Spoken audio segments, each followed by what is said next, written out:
A rovnou začnu tou nabídkou. Od září budete moct vidět poprvé v České republice muzikál Romeo a Julie, který měl svou premiéru v roce 2001 v Paříži a který patří mezi veleúspěšná moderní francouzská dílka. No a obsazení bude jak jinak než skvostné. Je jim sotva 20 let, jsou cílevědomí, sebevědomí a plní touhy věnovat se tomu, co je baví. A hlavně mají velké plány a sny.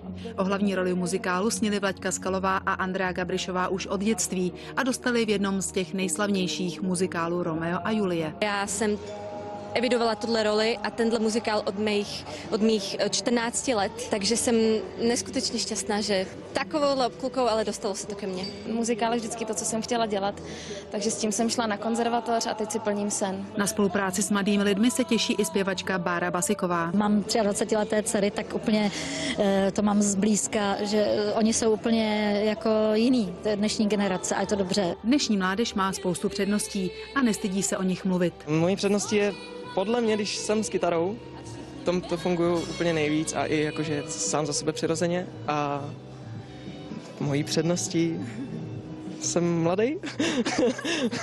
O nových tvářích toho ví nejvíc Tomáš Beroun. Na konzervatoři je totiž učí zpěvu. Za svoji Vlaďka má velice krásný hlas, je tady vlastně v našich vodách ještě neotřelou tváří i hlasem. Štěpán zase mezi chlapci výjimečný hlas, výjimečný charakter člověka i zpěváka. Máme se tedy zřejmě na co těšit. Muzikál Romeo a Julie se bude hrát v Praze od 25. září a vstupenky jsou již v prodeji. Andrea Ježková, Prima FTV.